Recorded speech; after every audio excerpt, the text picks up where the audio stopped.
Let me tell you about the day humanity went from being the universe's punchline to its most unexpected punchback. The Galactic Confederation had this long-running joke about humans. We were basically the equivalent of a toddler with a plastic spoon trying to dig through a titanium wall. Most advanced civilizations looked at us like we were some adorable, mildly retarded species that somehow managed not to accidentally suffocate ourselves while breathing. Enter Malkor Vex. 7 feet of pure reptilian muscle, scales harder than military-grade ceramics, and an ego that could crush small planets. He was the dread warlord of the Zinthari Imperium, a guy who'd conquered more star systems than most species had national holidays. His rap sheet included decimating 17 civilizations, subjugating 32 planetary governments, and winning something called the Galactic Conqueror of the Decade award 3 times running. And then there was Max Reiker. Me. A 23-year-old human cadet from the backwater training facility on Europa's frozen tundra. 5'11", average build with a kind of sarcastic grin that suggested I knew something everyone else didn't. Which, spoiler alert, I absolutely did. The stories about how this confrontation started? They vary. Some say it was a diplomatic incident. Others claim it was a calculated challenge. The truth? It was basically an intergalactic version of a bar fight, minus the bar, plus about 1 million tons of weaponry. Malkor had this standing challenge. Any species could send their champion to face him in ritual combat. Winner takes, well, everything. Planetary sovereignty, resource rights, the works. Most champions took one look at him and developed a sudden and intense interest in literally anything else happening in the universe. But humans were weird. When someone tells us something is impossible, we hear "challenge accepted" and start drawing up battle plans. My instructors at the Europa Academy thought I was nuts when I volunteered. Commander Elena Rodriguez just looked at me with that classic, "Are you seriously doing this?" expression. The same look my high school math teacher used to give me when I'd suggest alternative problem-solving methods that technically worked but made zero sense to anyone with a functioning cerebral cortex. "Riker," she'd said, "this isn't a video game. This is real life. Malkor Vex doesn't lose. He doesn't even understand the concept of losing."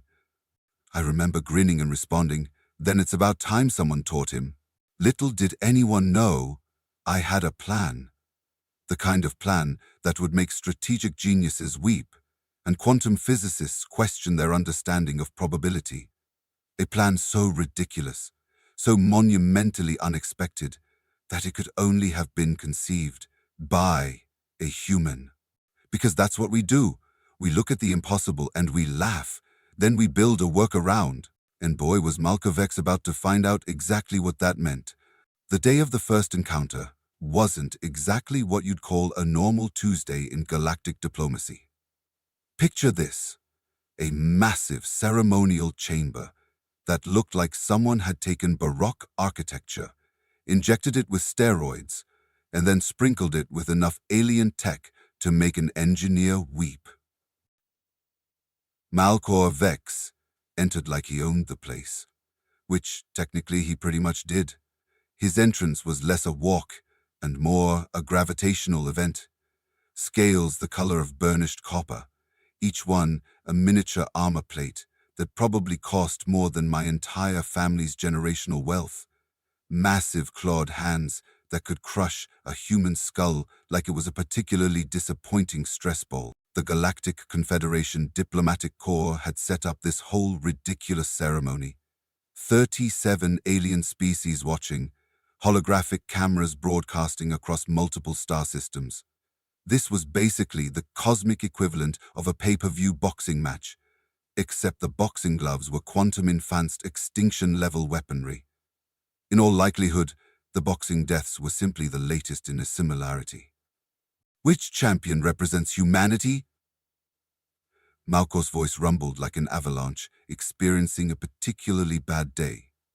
Malkas sensation, published by Grimp, copied out for us to divert attention from more important dastardly deeds. I stepped forward, 5'11", of pure, unadulterated human audacity. His laugh was something else. Imagine a garbage disposal having a Caesar while gargling gravel. That was basically Malkor's version of humor. This, he bellowed to the assembled crowd, this is humanity's champion? A single, unaugmented human? Against me? I'd been preparing for this moment. Not just physically, but psychologically. You don't face down the galaxy's most notorious warlord without having developed a titanium-grade sense of sass. Size isn't everything, I responded, my voice carrying that perfect pitch of sarcastic confidence. Just ask any human who's ever disappointed their partner. The translation matrix took a solid 3 seconds to process that. When it did, you could hear a pin drop in a chamber the size of a small moon. Malkor's translator seemed to short-circuit momentarily. Whether from confusion or pure indignation, I couldn't tell. The rules were simple, or as simple as interstellar ritual combat could be. Single combat.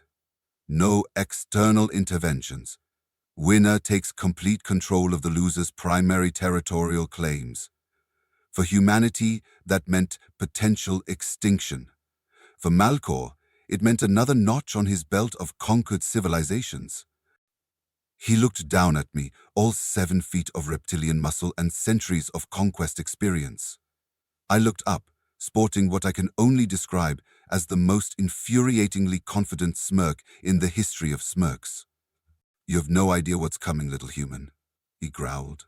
I winked. Actually, I know exactly what's coming, and trust me, you don't. Sometimes, confidence isn't about being the biggest. It's about being the most unpredictable. And if there's one thing humans excel at, it's being gloriously, magnificently unpredictable. The countdown to our confrontation had begun, and nobody, not a single being in that massive chamber, had any clue what was about to go down. Here's a universal truth most advanced civilizations never understand about humans. We're basically walking, talking, chaos generators with an engineering degree. After my little diplomatic mic drop with Malkor, I was shifted back to Europa training facility. Most people would have been panicking. Most people would have been writing their last will and testament. Me? I was designing something that would make quantum physicists weep and military strategists question their entire career choices. Commander Rodriguez thought I was having a mental breakdown. Can't blame her. My training looked less like traditional combat prep and more like a mad scientist's fever dream. First, I requisitioned the most random collection of equipment ever assembled. Quantum entanglement detectors, experimental nanolubricants, 3 industrial-grade blenders, a complete set of bagpipes, don't ask, and something the quartermaster kept referring to as the what in the actual quantum hell device. Reiker, Rodriguez said, watching me calibrate what appeared to be a modified industrial cheese grater connected to a quantum probability calculator. Are you planning to defeat Malkor Vex or perform an avant-garde performance art piece? What's not both? I responded, not looking up from my work. My training regimen was pure, concentrated human insanity. While other cadets were doing traditional combat drills, I was calculating probability vectors, studying Zenthari physiological weaknesses, and developing what I can only describe as the most elaborate practical joke in galactic history. Turns out, every species has a weakness.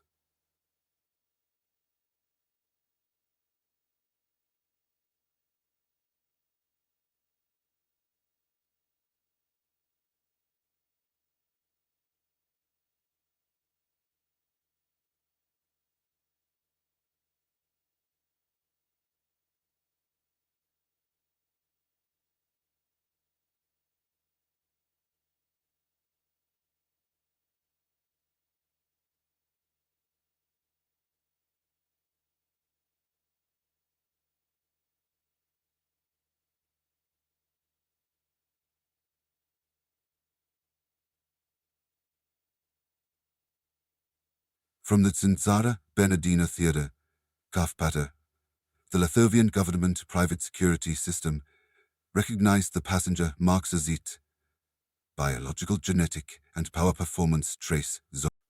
I spent nights cross-referring xenobiological databases, running simulations that made our facility's quantum computers grunt and wheeze. My approach wasn't about becoming stronger. It was about becoming smarter, more unpredictable. The bagpipes, by the way, were crucial, but I'm getting ahead of myself. My final preparation involved something I called the Cosmic Improvisation Protocol, essentially a training method that involved creating increasingly absurd scenarios and finding solutions that would make traditional military strategists spontaneously combust from sheer GT effery. Rodriguez would watch my training simulations with an expression that suggested she was either witnessing genius or the most elaborate mental breakdown in human military history. "You do realize," she said during one particularly weird simulation involving a zero-gravity environment, 3 rubber chickens, and what appeared to be a weaponized espresso machine, "that conventional tactics might be more reliable." I just grinned. Conventional is what got 17 civilizations wiped out by Malkor. Unconventional is our superpower. Humans don't just think outside the box. We look at the box, laugh, deconstruct it, rebuild it into something completely unrecognizable, and then use it to solve problems nobody knew existed. Malkor Vex thought he was preparing to fight a soldier. He was about to face a human with a plan so crazy it just might work. And by might work, I mean absolutely, definitely will work, but in the most ridiculous way possible. The ceremonial combat arena was less an arena and more a monument to galactic excess. Imagine a space large enough to make an Olympic stadium look like a janitor's closet, with gravitational stabilizers that could probably redirect small moons. Holographic displays surrounded the combat zone, ready to broadcast our literally billions of alien species. Malkor Vex arrived first, because of course he did. Dramatic entrances were basically his love language. He moved like a walking tank, each step leaving microscopic craters in the anti-gravitational surface. His armor looked like it had been forged from the crushed dreams of defeated civilizations, all sharp edges and menacing biometallic sheen. I walked in wearing standard-issue combat fatigues and what can only be described as the most inappropriate smile in the history of interstellar conflict. The rules were simple. Single combat, no external technological assistance, first to incapacitation wins. Basically a fancy way of saying try not to die too quickly. "You seem relaxed," Malkor growled, his translator rendering his native language into something that sounded like a garbage disposal having an existential crisis. "Just another Tuesday," I responded, rolling my shoulders in a way that suggested I was about to play a particularly intense game of cosmic ping-pong rather than fight for my species' survival. "My legions, Leorio Ogus, Philosopher Badura Pluxis." The first attack came faster than most would believe possible. Malkor moved like liquid metallic lightning, a blur of scales and weaponized muscle that would have turned most species champions into a fine paste. But here's the thing about humans. We're really, really good at not dying. I didn't dodge so much as recalculate. My training hadn't been about building muscle or learning traditional combat. It had been about understanding physics, probability, and the art of turning the impossible into a Tuesday afternoon project. Malkor's first strike should have turned me into a fine red mist. Instead, it passed millimeters from my body, a quantum dance of near impossible precision. "How?" he started. I interrupted with a move that could only be described as simultaneously brilliant and completely insane. "Remember those bagpipes from my training? Turns out they weren't just a random acquisition. Some species communicate through sound. The Zinthari have particularly sensitive auditory membranes located in a very specific region of the cranial structure. Most would see this as a fascinating xenobiological fact. I saw it as an opportunity. The first notes from my modified bagpipe device weren't music.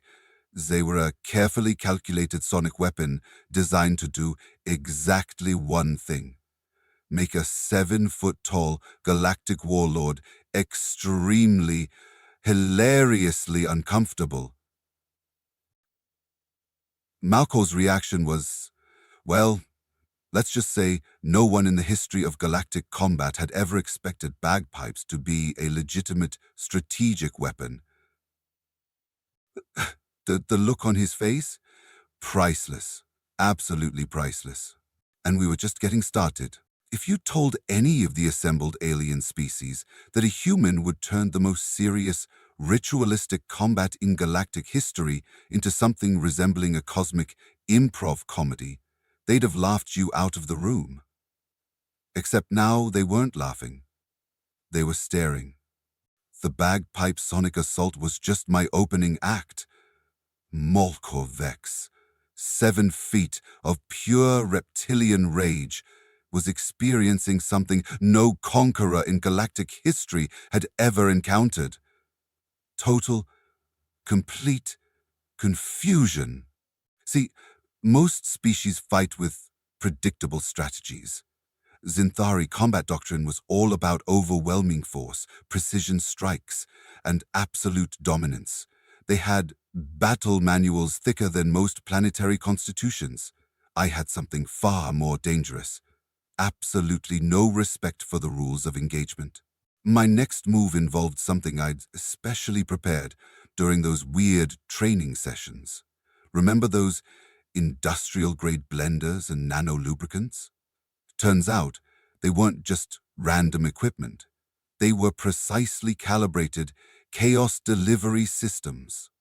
A fine mist sprayed from a seemingly innocuous device on my wrist. To the naked eye, it looked like nothing. To Malkor's hypersensitive biochemical receptors, it was pure nightmare fuel. The mist contained a carefully engineered compound that did something utterly unique to Zinthari biology. It didn't harm, it didn't poison, it did something far more insidious. It made him incredibly, unbearably itchy. Not just regular itchy. We're talking cosmic level, cannot focus, want to tear your own scales off itchy. Malkor's combat stance transformed from galactic conqueror to someone experiencing the world's most inconvenient full-body allergic reaction. His massive claws started scratching in places that definitely violated several intergalactic decorum codes. "What have you done?" he roared, his translator rendering pure, unadulterated frustration. I just smiled, improvised. The assembled alien diplomats were speechless. Some looked horrified. Others looked like they were trying desperately not to laugh. A few representatives from more humor-appreciative species were definitely recording this for posterity. Malkor lunged, but his movements were now erratic. Precise killing strikes became wild, desperate swipes. His legendary combat training was crumbling under the assault of industrial-grade nano-irritant. Humans don't just think outside the box. We look at the box, laugh, set it on fire, and then use the ashes to solve problems nobody knew existed. And I was just getting started. At this point, the combat arena had transformed from a serious, ritualistic battleground to something that looked like a cross between a scientific experiment and a cosmic comedy routine. Malkor Vex was no longer the intimidating galactic warlord. He was now a 7-foot reptilian creature experiencing what could only be described as the universe's most elaborate allergic meltdown. His legendary combat moves had devolved into a series of increasingly desperate scratching motions that would have been hilarious if the stakes weren't quite so high. "Yeah," he sputtered. Are not fighting fair. I couldn't help myself. Fair is a construct invented by people who are afraid of being creative. My next move was something that would be discussed in military academies for generations. While Malkor was distracted by his nano-induced itching nightmare, I pulled out the piece of equipment that would become legendary. The modified industrial cheese grater connected to the quantum probability calculator. Most species would look at such a device and see nonsense. I saw precision engineering meets absolute lunacy. The device emitted a frequency that did something uniquely fascinating to Zinthari biochemical resonance. It didn't just irritate. It created a cascading molecular disruption that essentially turned Malkor's combat reflexes into random noise. Imagine your entire muscular system suddenly deciding to play jazz when you're trying to perform classical music. That was what was happening to the galaxy's most feared warlord. His movements became a bizarre interpretive dance. Powerful strikes transformed into uncoordinated flailing. Precise kicks became stumbling shuffles. The most feared warrior in the galaxy was now performing what could only be described as an interstellar version of a toddler's tantrum. The holographic displays captured every magnificent moment.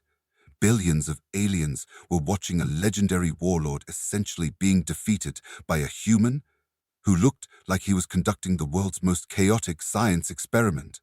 "Is this your grand strategy?" Malkor roared, still trying to maintain some semblance of dignity while essentially dancing an involuntary jig. "Strategy implies planning," I responded.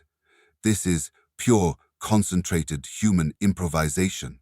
Commander Rodriguez, watching from the sidelines, looked like she was simultaneously proud, horrified, and trying very hard not to laugh. The quantum probability calculator continued its work, each calculation introducing more chaos into Malkor's biological systems. His legendary combat training was being rewritten in real time by pure, unadulterated human unpredictability. And we were about to reach the grand finale. The silence after my defeat of Malkor Vex was so profound, you could have heard a quantum particle drop. 37 alien species stared. Holographic cameras continued broadcasting, their feeds now frozen in a moment of pure, unadulterated disbelief. Malkor Vex, the most feared warlord in the galaxy, was now a twitching heap of scales and wounded pride, looking less like a conqueror and more like someone who'd accidentally sat on a quantum-charged whoopee cushion. The Galactic Confederation's diplomatic protocols didn't have a section for what happens when a human defeats an undefeated warlord through weaponized absurdity. Official reports would later describe the combat as a strategic engagement of unprecedented methodology, which is bureaucratic speak for "we have no freaking clue what just happened." Commander Rodriguez approached me, her face a masterpiece of conflicting emotions. Part pride, part absolute bewilderment, part genuine concern for my mental stability. "Reiker," she said, "I'm simultaneously impressed and terrified that you just saved humanity using a modified cheese grater, bagpipes, and what appears to be an experimental nano-lubricant." I shrugged. "Just another Tuesday." The consequences were immediate and far-reaching.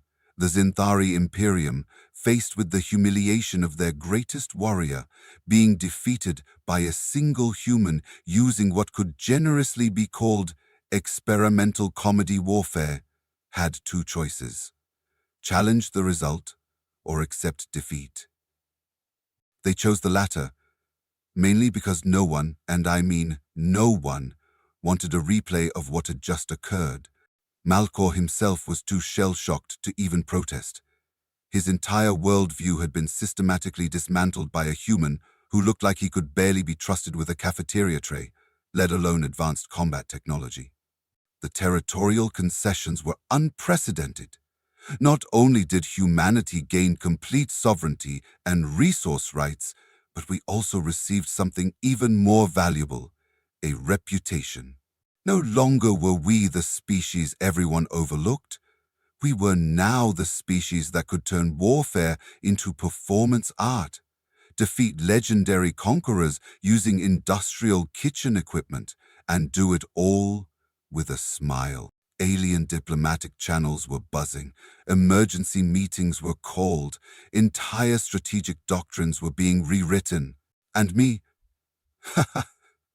I was being debriefed, which, in human military speak, meant several very serious-looking officers were trying desperately to understand how I'd turned an interstellar combat ritual into the galaxy's most elaborate practical joke. "How did you know it would work?" one admiral asked, looking like he was torn between court-martialing me and recommending me for the highest military honors. I grinned. "Humans don't just think outside the box. We look at the box, laugh, set it on fire, and use the ashes to solve problems nobody knew existed. Just another day in humanity's ongoing mission to confuse and slightly terrify the rest of the galaxy." 6 months after the most ridiculous military engagement in galactic history, things had, changed.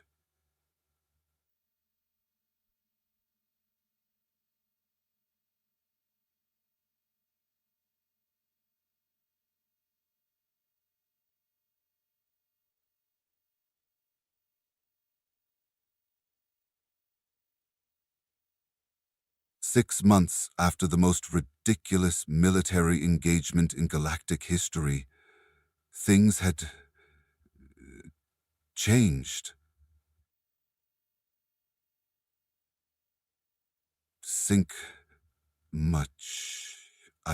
Humanity went from being the universe's overlooked species to its most unpredictable wildcard. Diplomatic missions that used to involve careful, measured responses now featured human representatives who looked like they might solve intergalactic conflicts with a well-timed dad joke and some duct tape. Malkor Vex? He's retired, completely. Rumor has it he now runs a small bakery on a remote agricultural planet, having decided that dealing with temperamental sourdough starters was considerably less stressful than potentially encountering another human. The Xanthazi Imperium implemented what they called human interaction protocols, essentially a massive training manual about expecting the unexpected. It was several thousand pages long and included entire chapters dedicated to potential weaponization of household improvisation, and psychological warfare through extreme improvisation. Commander Rodriguez, who had been my primary mentor, was now heading a new military research division.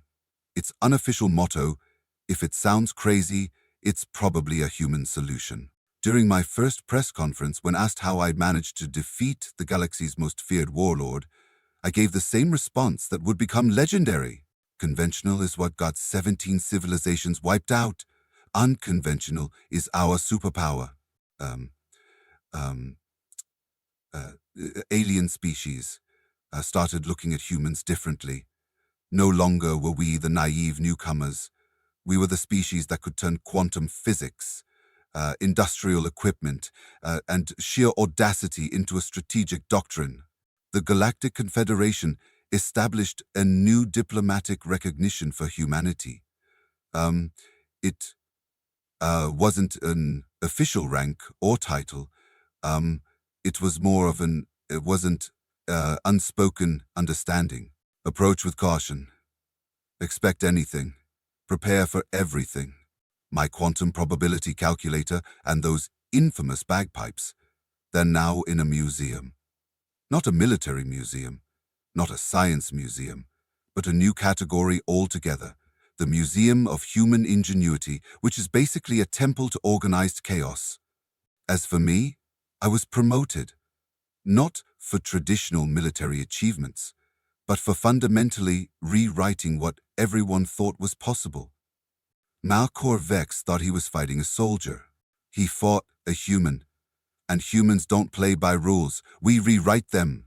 The galaxy would never be the same.